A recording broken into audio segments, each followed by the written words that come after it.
todo ha cambiado, ya no es lo mismo. Entre tú y yo hay un abismo. Publicidad, un paraíso, un varadero, mientras las madres lloran por sus hijos que se fueron. Hola, bienvenidos a Cuarto de Hora, el programa de Cadal TV. ¿Cumbre de las Américas o Cumbre de las Polémicas? Dicta la tradición de la Cumbre de las Américas, desde su primera edición en Miami en 1994, que el país anfitrión fija la agenda. Esta vez, del 6 al 10 de junio, en Los Ángeles, Estados Unidos, estableció 4 áreas de interés: la defensa de la democracia y de los derechos humanos, la migración ilegal, el cambio climático y el crecimiento equitativo.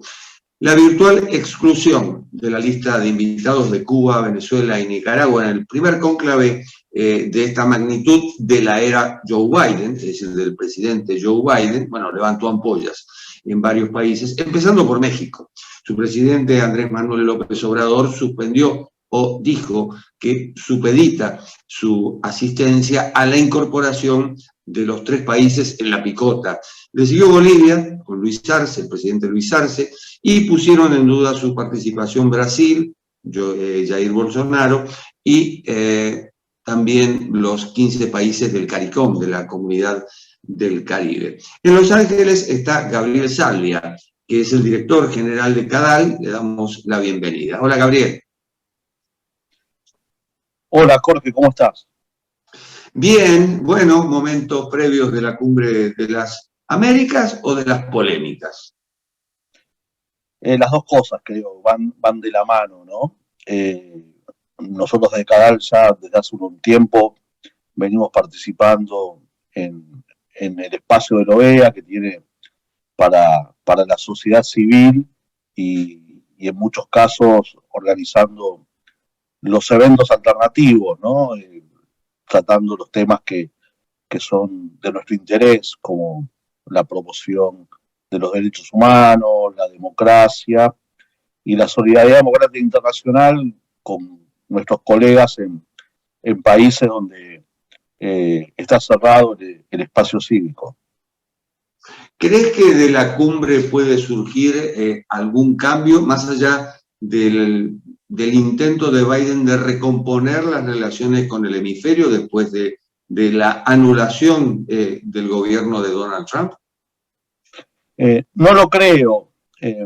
Y lo que sí habría que plantear, sobre todo a la OEA, es de alguna manera un diálogo con los países que se han manifestado críticos o en desacuerdo porque el país anfitrión, Estados Unidos, no los invite a la Cumbre de las Américas. Hay casos que son los 3 casos muy simples, ¿no? Nicaragua inició el proceso para abandonar la OEA. Venezuela está representada en la OEA reconociendo a la última autoridad con legitimidad democrática, es decir, a la Asamblea Nacional, al representante Juan Guaidó. Y en 2009 la OEA, la Asamblea General, levantó la suspensión de Cuba, que databa del año 1962, y quedó abierta la invitación para que Cuba se reincorpore a la OEA. Pero Cuba nunca le interesó reincorporarse a la OEA porque no comparte la Carta Democrática Interamericana, que es algo así como, si bien se adoptó en 2001, es algo así como la Constitución de la OEA. Tampoco acepta someterse a la Corte Interamericana de Derechos Humanos y a todo lo que se conoce como el Sistema Interamericano de Derechos Humanos. A esto agreguémosle que un año después de levantarse la suspensión de Cuba de la OEA, Cuba, con el aval o la complicidad del entonces presidente mexicano del PAN, Felipe Calderón, y obviamente en alianza con todos los bolivarianos, que era su apogeo, Hugo Chávez, Rafael Correa, impulsan la creación de la Comunidad de Estados Latinoamericanos y Caribeños, la CELAC, y la impulsan excluyendo a países, bueno, que son de América del Norte, no son de América Latina y el Caribe, como Estados Unidos y Canadá, pero con la idea de que reemplace a la OEA, ¿no? Con una alternativa, pero lo dicen textualmente, ¿no? Acusan a que la OEA depende, ahí Estados Unidos impone su agenda, aunque el voto en la OEA vale lo mismo el de Estados Unidos que el de San Vicente y la Granadina, ¿no? Y de todos los estados. Entonces, a partir de ahí, lanzan este organismo, la CELAC, que es una forma un mecanismo para legitimar las autocracias en América Latina, pero lo concreto es que Cuba nunca manifiesta interés en reintegrarse a la OEA, impulsa, es el principal impulsor de un organismo alternativo a la OEA, como es la CELAC. Entonces, ¿cómo puedo pretender que le inviten a la Cumbre de las Américas, ¿no? Y lo que a uno le llama la atención es los países que le siguen este juego a Cuba, ¿no? Donde los gobiernos democráticos deberían estar preocupados porque en Cuba hay más de 1.000 presos políticos. En estos días se están encarcelando a 2 referentes de la cultura independiente, como Michael Osorbo, uno de los músicos que interpreta ese himno que es Patria y Vida, y al artista Luis Manuel Otero Alcántara del movimiento San Isidro, ¿no? 2 personas inocentes, ¿no? Acusados de delitos que en nuestros países son derechos básicos, ¿no? Como expresarse libremente, manifestar en la vía pública, ¿no? Entonces, a uno le llama la atención, especialmente de algunos países, que no estén preocupados en reclamarle a Cuba por su situación de derechos humanos.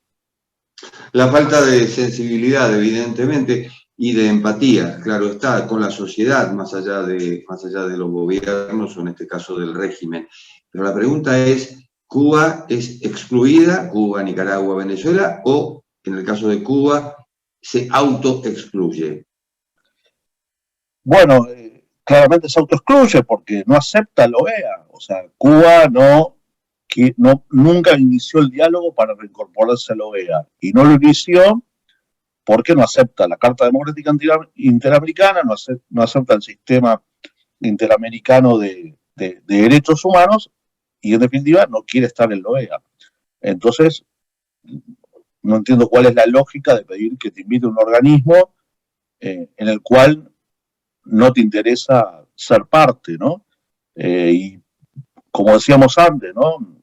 Aunque sean los países que piden que se invite a Cuba, al mismo tiempo le deberían pedir a Cuba que como gesto invite a que la Comisión Interamericana de Derechos Humanos realice una visita in loco en el país.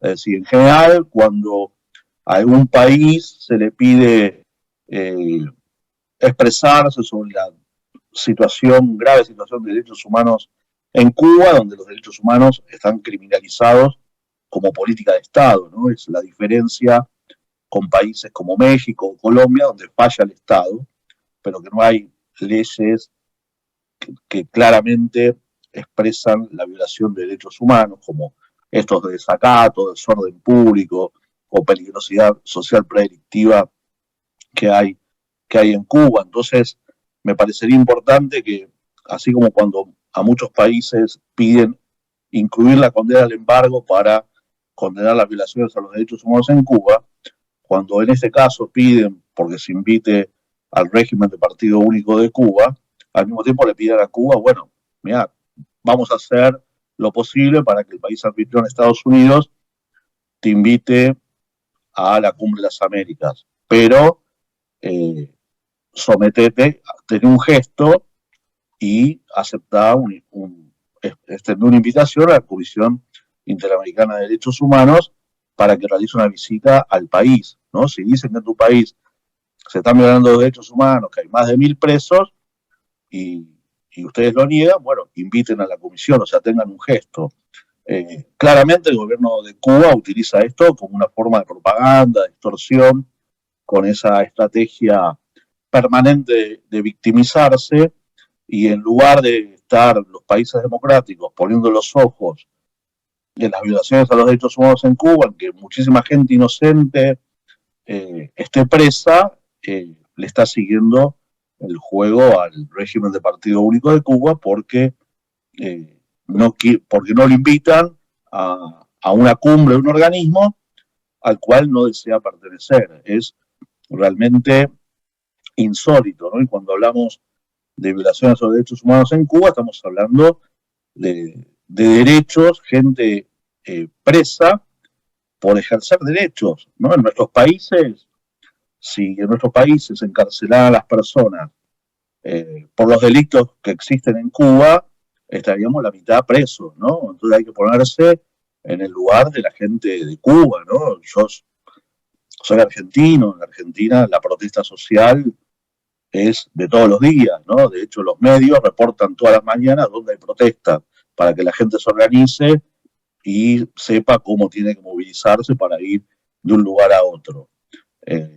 Si en Buenos Aires, solamente en la ciudad de Buenos Aires, se aplicara las leyes cubanas, bueno, la mitad de la gente estaría presa, ¿no? Entonces, es un disparate lo de Cuba y es un disparate que personas que viven en países libres, donde eligen a sus autoridades entre distintas opciones, donde se pueden expresar, donde pueden salir del país, donde se pueden asociar, donde pueden reclamar el espacio público, sean insensibles frente a lo que viven los ciudadanos de Cuba. Hay una falla de fondo, digamos, que es la falta de democracia, justamente.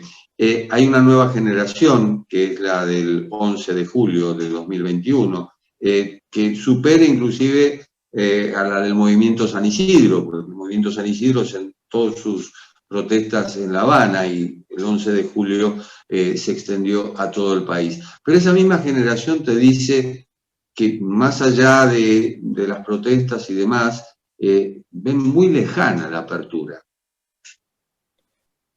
Bueno, la ven lejana por el hecho, me parece, que la represión es feroz. El hecho de que estén encarcelando a muchísimas personas que participaron en las protestas del 11 de julio del 2001 es para retornar al miedo, ¿no? Para un dato que surgió de las protestas es la gente perdió el miedo. Es decir, hay que ponerse en lugar de Cuba, pero básicamente cualquier expresión de lo que se llama desafección a la revolución implica perder el trabajo, cuando el único empleador casi el único empleador es el Estado, implica no poder salir del país, implica que, como le pasa a algunas activistas, despiden a su madre o padre del trabajo en represalia por su hija o hijo es activista, y eso genera que los padres e hijos no se hablen. O sea, es un régimen muy cruel, ¿no? Del tipo de régimen comunista que solo lo pueden entender aquellos que vivieron ese tipo de regímenes, ¿no? Pero yo contrariamente pienso que el cambio en Cuba está cada vez más cerca, porque primero, ya hay un relato del régimen que se vino abajo, ¿no? Que cuentan con el apoyo de todo el pueblo y que los opositores son 20 marginales que son mercenarios del imperio. Bueno, las redes sociales ha cambiado todo, permite a uno enterarse de lo que pasa, y de hecho lo que pasó en Cuba fue un poco fruto de eso, ¿no? Gente que desde Cuba vio que se estaba manifestando en un lugar, se empezaba a manifestar en otro, y así siguió, y bueno, y uno vio los miles de personas y pidiendo, entre otras cosas, libertad, ¿no? Derechos humanos. Yo creo que eso es indetenible, ¿no? Porque pueden encarcelar a 1000 personas, por las cuales ahora va a haber campañas para pedir su libertad. El gobierno cubano, a su vez, tiene relaciones con muchos países del mundo, y todos los países del mundo, especialmente los democráticos, le van a reclamar la libertad de las personas inocentes presas, y otro 11J está al caer, ¿no? Porque la gente de alguna manera perdió el miedo, aunque quieran reinstalar el miedo. Es decir, esa señal de meter preso a personas inocentes con la idea de mirá lo que te pasa por salir a protestar, ¿no? Vas a comerte 10, 20 años preso. Pero yo creo que la gente en Cuba tiene ansias de libertad y si tienen que ir presos, van a ir presos porque es importante lograr espacios de libertad, porque si no, no tienen un futuro, ¿no? Entonces, me parece que se ha iniciado una transición que ya el gobierno no puede decir que cuenta con el respaldo de la mayoritario casi total, que ningún gobierno lo cuenta, y solo queda que haya un mayor compromiso regional e internacional con los derechos humanos en Cuba, es decir, que los gobiernos exijan que Cuba respete, que sus autoridades surjan como surgieron ellos mismos, ¿no? Que si en Argentina hay que ir a unas primarias para ser candidato, después ir a una primera vuelta y eventualmente ir a una segunda vuelta, bueno, Cuba tiene que seguir ese camino, ¿no? Porque uno no puede relacionarse de la misma manera con un país donde solo hay un partido, ¿no? Es insólito, ¿no? Yo creo que el hecho de que nadie se esté cuestionando un régimen de partido único, de alguna manera marca que una debilidad de los valores democráticos en la región.